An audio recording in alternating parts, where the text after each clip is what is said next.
ETV YouTube ఛానల్స్లో మీ వ్యాపార ప్రకటనల కోసం ఈ నంబర్కి కాల్ చేయండి.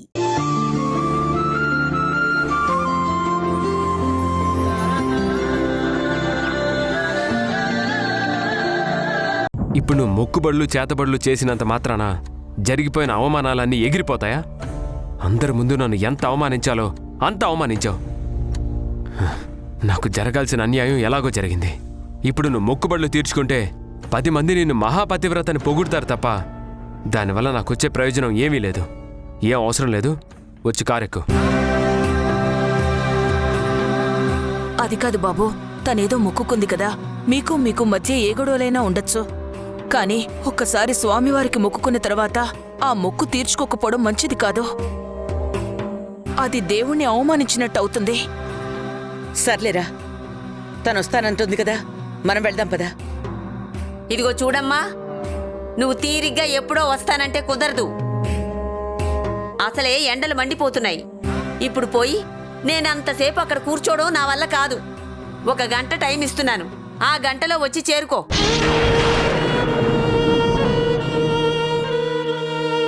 బామ్మ, గంటలో రావడానికి అదేం పక్కనే లేదు. ఎంత స్పీడ్గా నడిచినా కనీసం 2 గంటలు పడుతుంది. కావాలంటే మీరే 1 గంట తర్వాత బయలుదేరండి. వదిన ఇప్పుడే స్టార్ట్ అవుతుంది, సరేనా? నువ్వు నోరు మూసుకోరా. మధ్యలో ప్రతిదానికి నేనున్నాను అంటూ దూరిపోతూ ఉంటావు, బుద్ధి లేని వెధవ. గంట తర్వాత మళ్ళీ దుర్ముహూర్తం వచ్చేస్తుందంట. అప్పుడు పూజ చేయడానికి కుదరదని పంతులు గారు మరీ చెప్పారు. సరే అత్తయ్య, 1 గంటలో నేను వచ్చేస్తాను, మీరు వెళ్ళండి. గంటలో ఎలా వస్తావు? అసలు ఇది జరిగే పనేనా? ఈ రోజు పూజ చేసుకోవాలా వద్దా? నేను చెప్తున్నాను కదా బామ్మగారు, 1 గంటలో ఖచ్చితంగా నేను అక్కడ ఉంటాను, మీరు బయలుదేరండి. సరే, మీ ఇష్టం. పదండ్రా వెళదాం.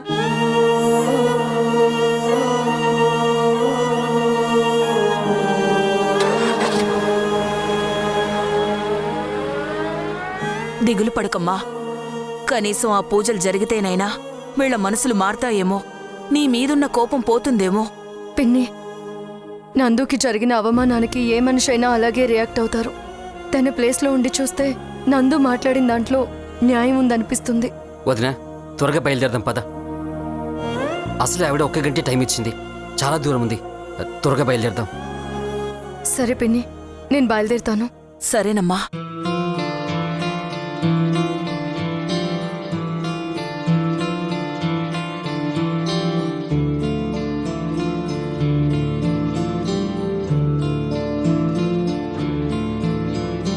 సొమ్మసిల్లిపోయి కూలింది కాలం, సత్తు అంటూ లేక ఇంకెంత కాలం.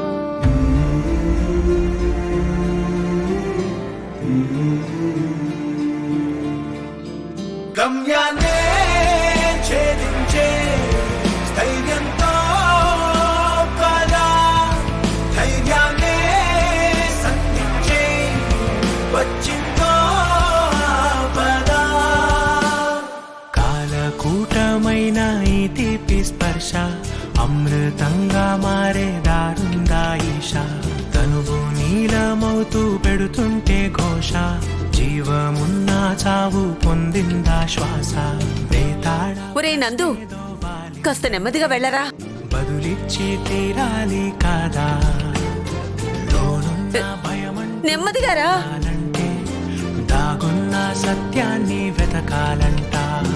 చేయూతనిచ్చే ఆసే ఉంటే ఆగామి రాగానికై, గాయాన్ని దాటి చేరాలంటే నిన్నే నువ్వు గామివై.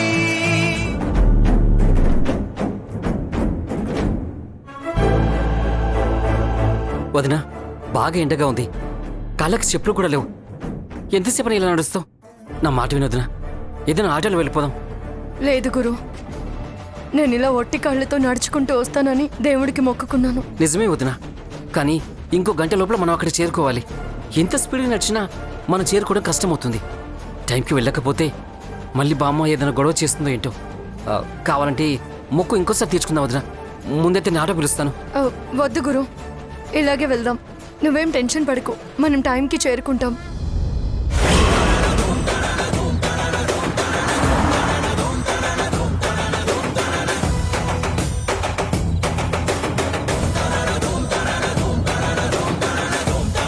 నందు కాస్త చిన్నగా వెళ్ళరా, కడుపులో తిప్పుతోంది.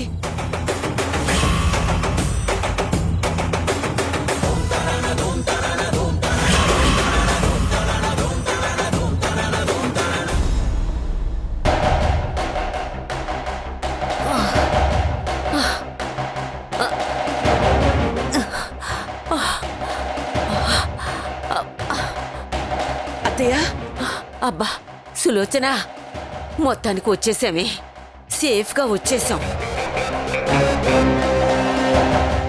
నందు ఏంట్రా ఇది? ఏదైనా అయితే నాన్నమ్మకి వాంతులు వచ్చినంత పని అయింది. అంత స్పీడ్గా డ్రైవ్ చేసావేంట్రా?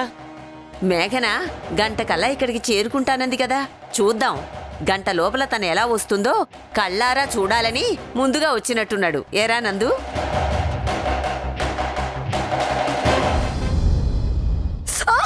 వదినా, వదినా, ఏమైంది? అయ్యో వదినా, రక్తం.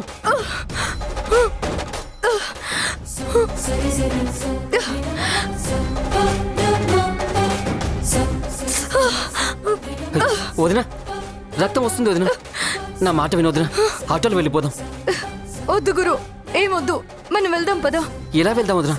కాలుకి ఆ విధంగా రక్తం వస్తుంటే నా మాట విను వదినా. వద్దు గురు, మనం అనుకున్న టైంకి అక్కడికి చేరుకోవాలి. నేను గంట లోపల వస్తానని మాట ఇచ్చాను. అసలు వాళ్ళు వెయిట్ చేయకూడదు. పద. నేలలోకి నిన్ను నెడుతుంటే శోకం, చూసి చూడనట్టే ఉంటుంది లోకం. జరుగుతోంది నిత్య ఏకాకి యుద్ధం, నువ్వు తప్ప నీకు ఏముంది సైన్యం. కన్నీళ్ళు నిలువెల్లా ముంచేస్తున్నా. చూసావమ్మా, ఇంకా రాలేదు. గంటలో వస్తానంది. పదండి, మనం లోపలికి వెళ్దాం. కంచేస్తున్నా, ఎదిరించే తెగుంటే అదిగోరా వస్తోంది చూడు. చేయూతనిచ్చే ఆసే ఉంటే ఆగామి రాగానికై, గాయాన్ని దాటి చేరాలంటే నిన్నే నువ్వు గామివై.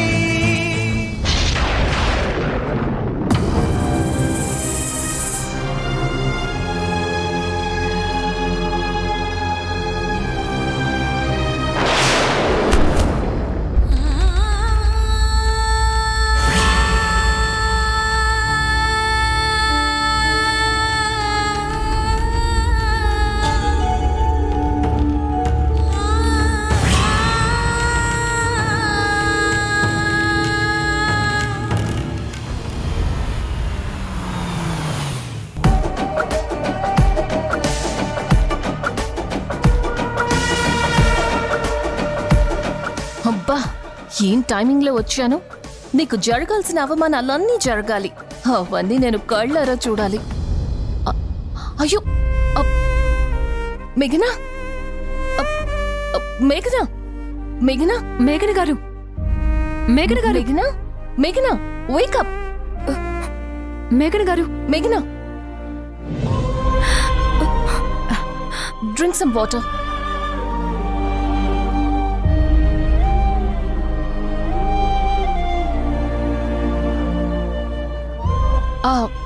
ఏంటి మేఘనా ఇది? కళ్ళ ముందు నువ్విలా పడిపోతే కనీసం మీ అత్తగారు బామ్మగారు ఎవరు దగ్గరకు కూడా రాలేదు.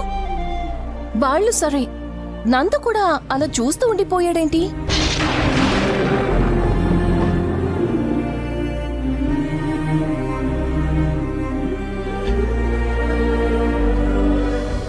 సరే, మనం వెళ్తాం పద మేఘనా, కమ్.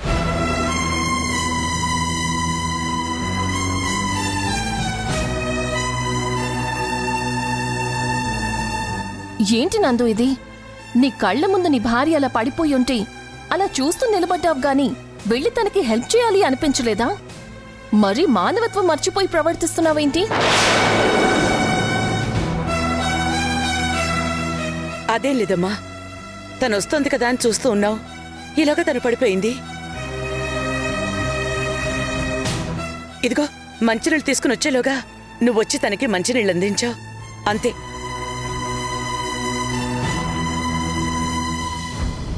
ఇప్పుడిక్కడి పంచాయతీలన్నీ అవసరమా?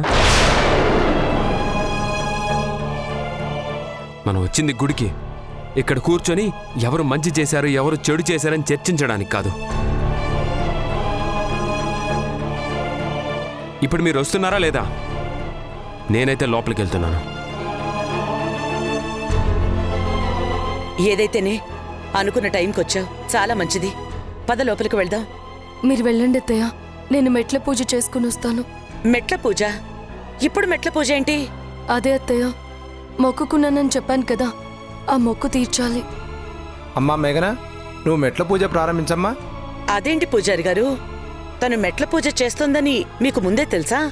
అదేంటమ్మా, మీరందరూ ఈరోజు గుడికొస్తున్నామని చెప్పారు కదమ్మా. అప్పుడే మీ కోడలు గారు ఫోన్ చేసి ఎలాగూ గుడికొస్తున్నాం కదా, మొక్కు ఈరోజు చెల్లించుకోవాలా తర్వాత చెల్లించుకోవచ్చా అని అడిగారమ్మా. ఈరోజు ముహూర్తం బాగుంది, మంచి రోజు, ఆ మెట్ల పూజ కూడా ఇవాళే చేసుకోమ్మా అని చెప్పాను. అన్నీ బాగానే పర్ఫెక్ట్గా ప్లాన్ చేస్తున్నావు. నువ్వన్నీ కరెక్ట్గానే ప్లాన్ చేసుకుంటున్నావు. కానీ నిన్ను అర్థం చేసుకోవడంలోనే మేము ఫెయిల్ అవుతూ ఉంటాం. అమ్మా, మీరు లోపలికి వెళ్ళి ప్రదక్షిణలు అవి చేస్తూ ఉండండి. ఈ లోపల అమ్మాయి చేత మెట్ల పూజ చేయించి తీసుకొని వస్తాను. మీరు బాగానే ప్లాన్ చేసుకున్నారు కదా, అలాగే కానివ్వండి పంతులు గారు, మాదే ఉంది. రెండత్తయ్యా. చూడమ్మా, స్వామివారిని మనసులో ధ్యానం చేసుకుంటూ భక్తి శ్రద్ధలతోటి ప్రతి మెట్టుకు పూజ చేసుకుంటూ రామ్మా, నీకంతా మంచి జరుగుతుంది. వదినా, వెళ్దామా?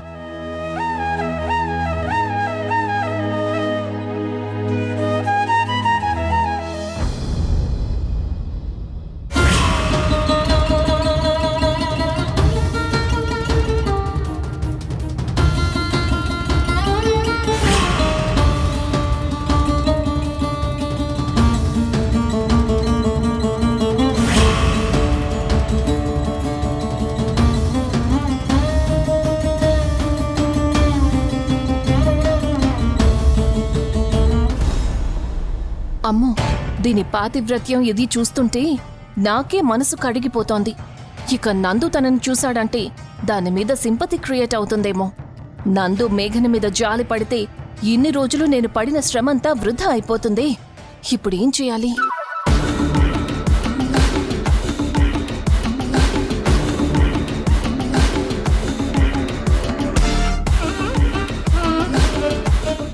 నేను వేసిన స్కెచ్కి మేఘన, నందు, వాడి బామ్మ, వాళ్ళ మమ్మీ అందరూ ట్రాప్ అయిపోయారు. ఆ ట్రాప్లోంచి తప్పించుకోవడం అంత ఈజీనా? నిజంగా నందుకి తన మీద సింపతి వస్తే అప్పుడు మనం ఇంకో స్కెచ్ వేయొచ్చు. మన దగ్గర ప్లాన్ లేకపోతేనే కదా భయం.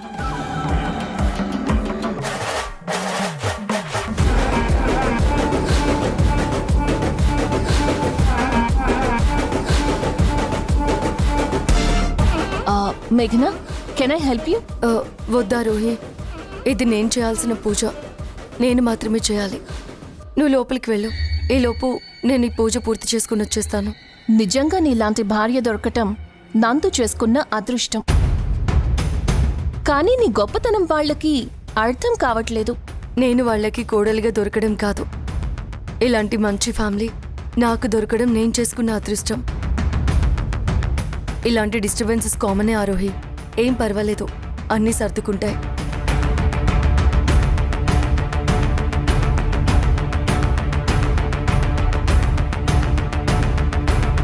వామ్మో, దీని కాన్ఫిడెన్స్ లెవెల్స్ వేరే లెవెల్లో ఉన్నాయి. చెప్తా ఎన్ని రోజులుంటాయో.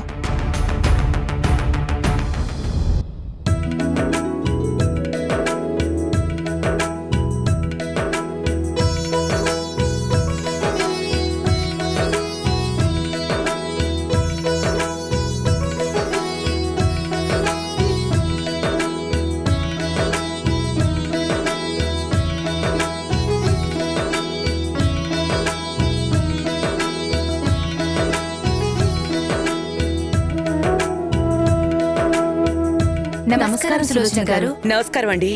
బాగున్నారా? బాగున్నానండి. మీరంతా ఎలా ఉన్నారు? బాగున్నాను సులోచన గారు. ఏంటి గుళ్ళు ఏదో ఏర్పాట్లు చేస్తున్నారు? పూజగా నీమైనా చేయిస్తున్నారా? అవునండి, మా అబ్బాయిని కోడల్ని కూర్చోబెట్టి ఒక ప్రత్యేకమైన పూజ చేయించాలి అని పూజారి గారు చెప్పారు. దానికోసమే ఏర్పాట్లు చేసుకున్నాం. అలాగా, మంచిదండి.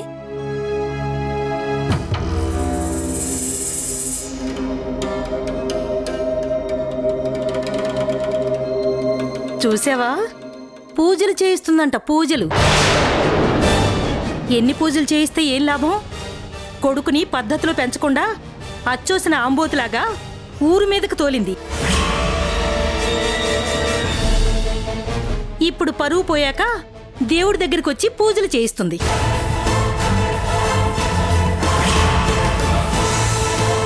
ఏ పక్కనే ఉన్నారు, వింటారు. వింటే విన్నారు. మనం ఏమైనా లేంది చెప్తున్నావా ఏంటి? ఆమె కొడుకు ఎలాంటివాడో, ఎలాంటి పరిస్థితిలో దొరికాడో కథలుగా చెప్పుకుంటున్నారు. ఎవరో బయట వాళ్ళు కాదు, సొంత పెళ్ళామే అతని రాసలీలలన్నీ బయటపెట్టింది.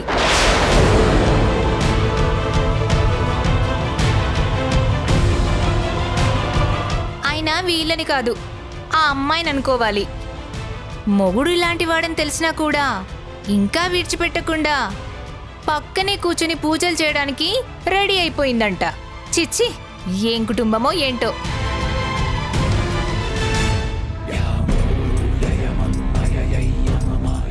అంతే, ఈ ఉన్నోళ్ళందరూ పైన పటారం లోన లోటారం.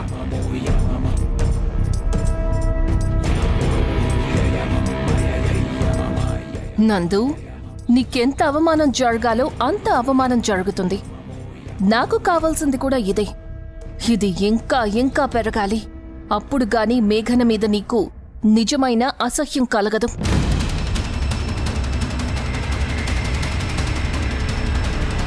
ఇవన్నీ నువ్వు పట్టించుకోకు నాన్నా. లోకులు కాకులంటారు. వాళ్ళకి నిజానిజాలు తెలుసుకోవాల్సిన అవసరం లేదు. దొరికింది కదా అని కావు మన అరుస్తూ ఉంటారు. నువ్వు ఆ మాటలన్నీ పట్టించుకుంటే మనం జీవితంలో ముందుకెళ్ళలేం. వదిలే. పట్టించుకోకుండా ఎలా ఉండమంటావమ్మా? ఈ అవమానం ఇవాళతో పోయేది కాదు. నేను ఎక్కడికి పోయినా నా వెంట పడుతూనే ఉంటుంది.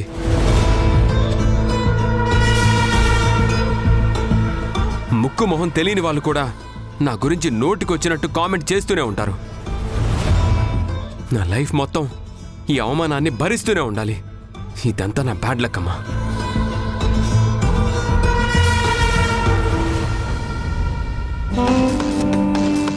మీకు అసలు బుద్ధుందా లేదా? ఇక్కడ గుడికొచ్చింది ఎందుకు? దేవుడికి దండం పెట్టుకోవడానికా, లేదంటే పక్క వాళ్ళ పరువు తీయడానికా?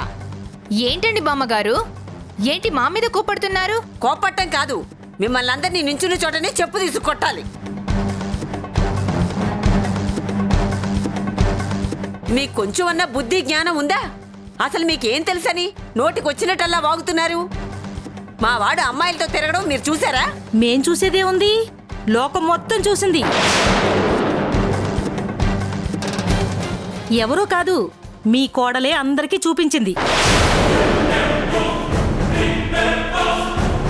మేం చూసింది చెప్పాం గాని కల్పించేం చెప్పట్లేదుగా. ఆవిడ చూపించింది మీరు చూశారు. సిగ్గు శరం ఉండాలి. కళ్ళతో చూసినవి, చెవులతో విన్నవి అన్నీ నిజాలే అనుకుంటే ఈ లోకం ఎప్పుడో సర్వనాశనం అయిపోయేది. ముందు మీ బతుకులు బాగుండాలని ఆ దేవతకి దండం పెట్టుకోండి. అంతేగాని పక్కోళ్ళ గురించి పోసుకోళ్ళ కబుర్లు చెప్పుకోవడానికి ఈ గుడికి రాకండి. వెళ్ళండి. సరేలేమ్మా, వెళ్తావులే. ఎంతైనా మీ గుడి కదా, మీరిలాగే మాట్లాడతారు. మమ్మల్ని బయటికి పొమ్మన్నంత మాత్రాన మీరు చేసిన పాపాలు పుణ్యాలైపోతాయా? పుణ్యం దారి పుణ్యందే, పాపం దారి పాపందే. చేసిన వాటికి అనుభవించక తప్పదు. వెళదాం పదే. పద.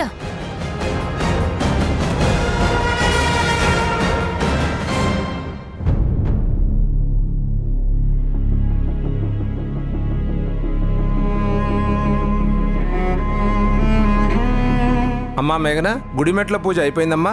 అయిపోయింది పూజారి గారు. మంచిదమ్మా. వచ్చి నీ భర్త పక్కన కూర్చో, పూజ మొదలు పెడదాం. అమ్మా, నాకు ఈ పూజలు వద్దు, పునస్కారాలు వద్దు. ఇప్పుడు 10 మంది ముందు నేను తన పక్కన కూర్చోవడం నాకు ఇష్టం లేదు. నేను వెళ్తున్నాను. నందు, అలా అంటే ఎలా నాన్నా? ఈ పూజని మధ్యలో ఆపకూడదు. కూర్చో. నాకు ఇష్టం లేదని చెప్తున్నాను కదా.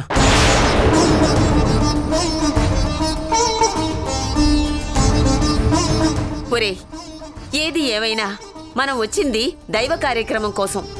ఎవరో ఏదో వాగారని, ఎవరో ఏదో అనుకుంటారని మనం దేవుడికి చేసే కార్యక్రమాలు ఆపకూడదురా. దానివల్ల మనకు మంచి జరగదు.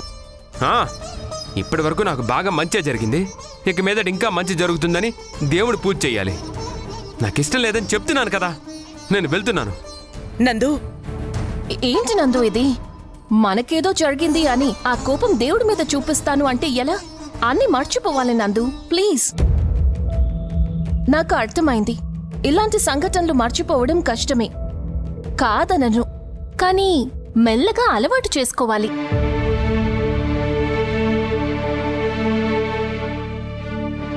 ఇలా నువ్వు ప్రతిదానికి రియాక్ట్ అవుతూ పోతే లైఫ్లో నువ్వేం సాధిస్తావు చెప్పు? వాళ్ళందరి మాట వదిలేసి నా కోసం నా మాట విను. వచ్చి పూజలో కూర్చో. కథలు కథలుగా కలలు కలలు మిగిలే